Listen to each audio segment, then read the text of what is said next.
ton bateau. Dis ce matin, Jonas doit sortir. Ce matin, Jonas doit sortir. Mais est-ce que tu le connais? Le problème, c'est ça. Tu es à l'église, mais tu ne connais pas les personnes qui ont fait dans ta vie. La Bible dit que tu dois connaître tes adversaires. Tu dois connaître Dieu connaît son ennemi, c'est le diable. Mais toi, qui est réellement ton ennemi? Parfois, il est même assis à côté de toi.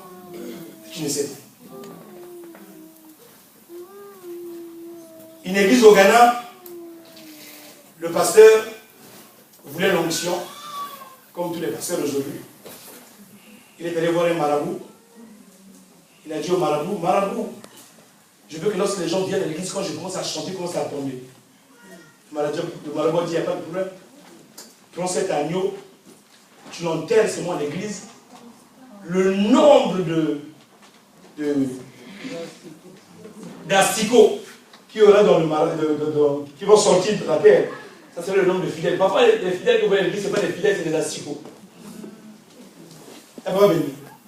Les fidèles que nous voyons à l'église, oh papa, je veux aller dans une église où il y a beaucoup de personnes. Il n'y a pas beaucoup de personnes, il y a beaucoup d'asticots.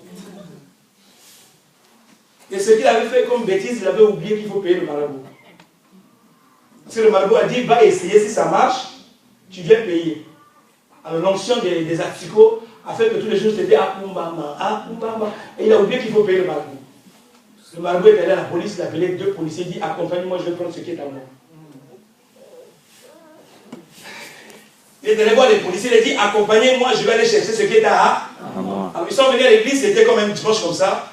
Et les mamans de protocole comme les Williams et les mamans Claire, qui sont toujours dans la porte, ont vu le marabout en train de venir avec ses habits rouges. Et 2 policiers, ils ont constaté sans effet. Le marabout dit non, j'ai un effet, je vais rentrer. Il y a un effet, je vais rentrer. Là-bas. Ils ont dit au marabout, tu n'as pas le droit de rentrer à l'église. Le marabout dit oui, je n'ai pas le droit, mais je vais récupérer ce qui est à moi. Alors ils ont ouvert la porte. Le pasteur était comme là, j'étais dessus là.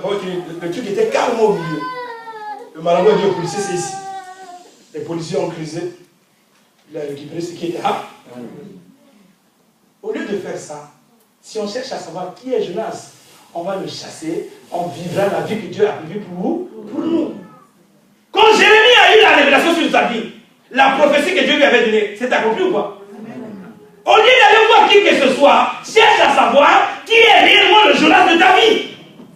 Aussi longtemps que tu ne connais pas Jonas, tu ne vivras pas la main de l'Éternel. Mais quand Jonas sera connu dans ta vie, lui-même Jonas te dira comment tu vas le faire sortir. Dis à partir d'aujourd'hui. À partir d'aujourd'hui. Les ennemis de ma vie, je vais les découvrir. Quand je vais les découvrir, ils vont me dire comment je vais les sortir. Quand Jonas a été découvert, papa Kelly, vas-y. 12. Il leur répondit, prenez-moi et jetez-moi. C'est lui qui a parlé. Ce n'est pas les prophètes de la vie qui ont parlé. Il dit, prenez-moi, jetez-moi dans l'eau. Quand je sortirai de l'eau, le navire va s'apaiser. Vous avez peur, hein? Dis ça, il n'y a pas de démon ici.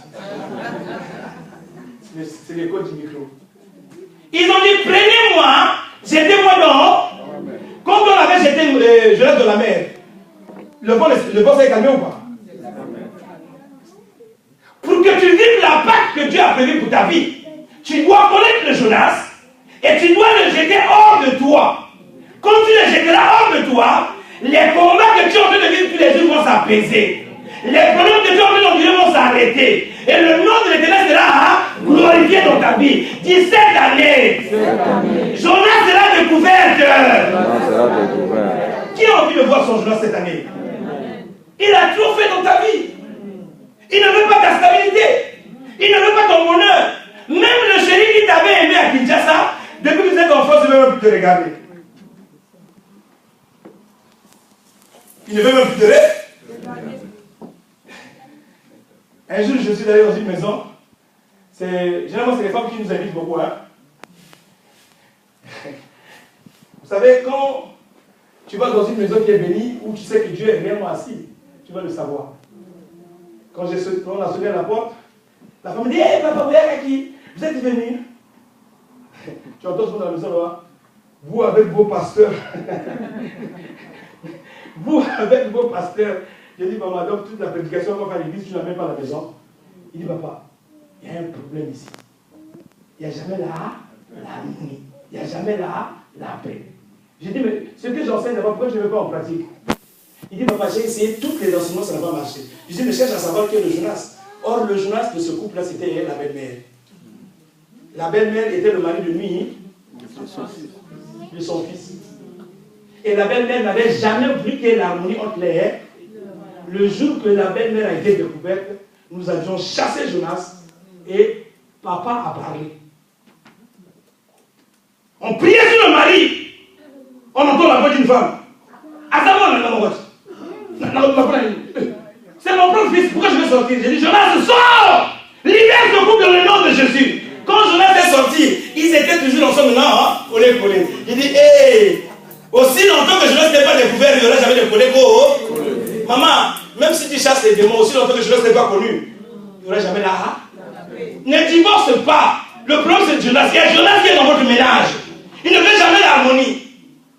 À l'époque, nous on avait vu ça avec ma femme. Hein. On était deux étrangers dans la même maison. Ça va souvent. Et quand on dort, elle regarde à l'ouest, moi je regarde à l'ouest. Et on se réveille le matin. Ça va ça.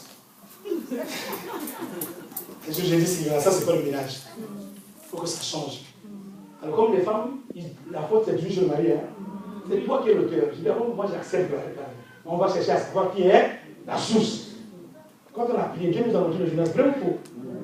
Dès ce soir, tu dois chercher à savoir qui est le Jonas. Il y a des moments où ils arrivent à tomber enceinte, mais ne gardent jamais l'enfant. Qui a pas l'enfant la nuit? Qui est le serpent qui va? Parfois, il bouffe même depuis le ventre. Aussi longtemps que tu ne le connaîtras pas, la bénédiction ne viendra à jamais. Quand je suis allé à Brazzaville, il y a un enfant, quand il était gamin, il était très intelligent. Or, dans cette famille, quand tu dépasses 15 ans, tu deviens bourricot. Et quand je suis allé, le petit me dit, tonton, je l'ai regardé dans le visage, j'ai dit, oh, mais tu n'es plus la même personne que je connaissais avant. Tu étais sage, intelligent, qu'est-ce qui se passe dans ta vie? Je dis, tonton, il n'y a rien. Et cet esprit me dit, il a atteint l'âge. Il a atteint, hein? J'ai demandé, mais tu as eu ton bac? Oh, pour tonton, ça fait 3 ans. Je dis, toi qui étais toujours premier de 0 âge, à 14 ans, j'étais toujours premier de la classe. Et à 15 ans, tu n'arrives plus à avoir ton bac. J'ai dit à sa mère, cherche le Jonas. Parfois, nous tapons les enfants pour rien. Non, cherche à savoir le Jonas. Il y a un Jonas qui a animé la vie de l'enfant. Il y a un âge où il y a même des familles où les enfants ne réussissent déjà. Jamais.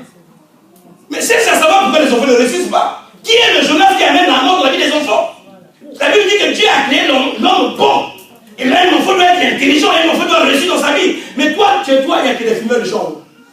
Oh tonton, tu es là. Oh tonton, wesh. Non! La Bible me dit les fruits de mes entrailles doivent être bénis. Il n'y a pas de wesh chez moi, il y aura la bénédiction. Oh non, papa, c'est pas grave, c'est des enfants de robe. Il n'y a pas des enfants de robe. Les enfants sont pareils dans le monde, non? Si ceux d'Afrique réussissent, les nôtres aussi doivent réussir. Et cette année, le Jonas doit être découvert. Le Jonas doit être découvert. Est-ce que je parle à quelqu'un? Amen. Vous touchez l'argent, monsieur, 1500 €, madame, 1500 €. À la fin du mois, monsieur te regarde, madame se regarde. Qui paye le loyer? Madame me dit, mais toi tu avais touché, non? Et toi aussi tu avais touché. Oh, j'avais acheté des courses. Tu as acheté des courses de 1500 €. Tu as fait les courses à Château Rouge de 1500 €. Oh, mais, et pourtant j'avais l'argent, je ne sais pas là où l'argent est parti. Monsieur aussi dit, et pourtant j'avais l'argent, je ne sais pas là où l'argent est parti. Jonas a mangé là, hein? Jonas a mangé là. Dis cette année. Ça doit changer. Ça doit changer. Je vois des gens ici en France avec nous. Parfois ils ne gagnent que 600 €. Mais ils ont une stabilité ici. Ils ont aussi construit des étages au Mali. Ils ont une stabilité ici. Ils ont aussi construit des étages au Mali. Mais nous gagnons parfois 3 fois, 4 fois plus qu'eux. ici et nous n'avions pas de stabilité au pays. Le locataire est en France et on est dans son pays natal. On est allé pour 4 jours pour la prière. Les frères de Sylvia nous ont dit, Sylvia, on t'a préparé ta chambre. J'ai dit, eh bien, venez, on est juste ici. J'ai dit, quel est le lit que vous avez préparé? Oh, mais ton lit là, avant de partir en France, j'ai dit, ton lit. Ton lit est encore ici. Ah, bien, mais le lit est en train de t'attendre. Parfois, tu vas dormir, mais les pieds dépassent. Dis les tons. Que je sèche mon chemin. Ça fait rire. La richesse des Noirs en France, c'est quoi? C'est la télévision et c'est le salon. Fauteuil en cuir, écran plasma, frigo américain. Ça, c'est la richesse des Français, des Congolais en France. Non! Dieu a dit, le pays où je t'amènerai, je te bénirai, tu bâtiras. Il y a trop de slogans à l'église, mais de la réalité à zéro. Cherchons à savoir quel est réellement le journal de notre vie, afin que nous vivons la vie que Dieu a prévue pour notre vie. Dis cette année. Je dois connaître le Jonas. Qui fera l'effort de connaître ce Jonas? La Bible dit, ils ont cherché à découvrir qui était réellement Jonas. Quand ils ont découvert Jonas, Jonas leur a dit, c'est moi qui est l'auteur de ce qui arrive dans votre vie. Oh Seigneur, ma prière aujourd'hui, que je connaisse toutes les personnes qui ont fait dans ma vie et qui commencent à me dire que c'était eux. La personne qui empêche que tu puisses avoir les enfants, tu vas le connaître aujourd'hui. La personne qui ne veut pas que tu puisses avoir la stabilité, tu vas le connaître aujourd'hui. Dis, je vais connaître mon Jonas aujourd'hui. Mais une condition. Est-ce qu'ils étaient restés sur le navire et attendent que Jonas apparaisse? Non. Qu'est-ce qu'ils ont fait? Ils sont partis les chercher. Ils ont fui. C'est toi qui tu dois rentrer en prière. Tu dois rentrer en prière. Tu dois te priver. Tu dis, Seigneur, aussi longtemps que je ne connais pas le Jonas, je ne veux pas dormir. Est-ce que je parle à quelqu'un? Amen. Quand ils ont pris la décision de fuir dans le bateau, ils n'ont pas trouvé. Si toi aussi tu fuis dans ton bateau qui est ton corps, tu connaîtras quel est le Jonas de ta vie. Et cette année, c'est mon année. C'est mon année. Et comme je connaîtrai Jonas, je vais avoir la victoire. Lorsqu'ils ont fui dans tout le bateau, ils ont trouvé un individu qui était en train de dormir. Il dit, hé, il n'y a que toi qui étais là. Il dit, mais pourquoi tu nous amènes ce malheur? Qui es-tu? C'est ça la vraie question de domaine spirituel. Qui es-tu? D'où proviens-tu? Qu'est-ce que tu avais fait comme catastrophe ici? Ça fait combien d'années que tu es dans ce corps? Tu faisais quoi? Quelle était ta mission? C'est ça la prière. Quand on appelle ça, Seigneur, donne. Même si Dieu vous donne, Jonas va manger. Il y a combien de personnes qui ont demandé des choses ici? Jonas a déjà tout mangé. Tu es toujours la famille. Il faut d'abord que Jonas puisse partir pour que tu jouisses de ta bénédiction. Quand ils ont fui, ils ont trouvé Jonas. Il dit, mais où tu wapi? Aux Arabes, wapi? Mais ça fait combien d'années que tu es dans ce corps? Qu'est-ce que tu as déjà fait comme dégâts ici? D'où proviens-tu? C'est ça les prières que nous avons fait la semaine prochaine. Je dois connaître qui est qui dans ma vie. Qui contrôle ma vie? Qui dirige ma vie? Qui m'empêche d'arriver là où le Seigneur m'attend? Tu as fait des rêves ici. Dieu t'a montré que tu roulais en Cayenne ou en limousine. Mais tu es toujours à pied. C'est que Dieu a dit, Jonas a bouffé. Et Jonas est en train de rire. Il est temps que tu prennes les choses au sérieux. Dis, Seigneur, tu ne manges jamais. Ce que tu as dit est réel. Tu m'as promis la bénédiction. Mais c'est qu'il y a quelqu'un, tu m'as dit que le malheur ne vient pas de la poussière. C'est qu'il y a quelqu'un qui est dans ma vie qui empêche à ce que je vive la bénédiction. Qui est-il? Jérémie, quand il a posé la question, il a eu la réponse ou pas? On lui a dit, c'était qui? C'était sa mère, hein? Donc je laisse aussi fait tard. Quand je prie beaucoup pour les gens, je vois des choses. Papa, la mère dit, moi, je n'ai pas mon corps. Ah, mais c'est ta fille, mais qu'est-ce que tu fais dans son corps? Oh, il est dans ce corps-là parce qu'il doit travailler pour moi. Donc toi, tu pensais que tu travaillais pour toi-même, alors que tu es en train de travailler pour ta. Si tu travailles pour quelqu'un, l'argent pour qui? Répondez-moi. Si tu travailles pour quelqu'un, l'argent pour qui? Ça veut dire si c'est ta mère qui t'a incarné, que tu travailles pour elle, l'argent pour qui? Moi, à partir d'aujourd'hui.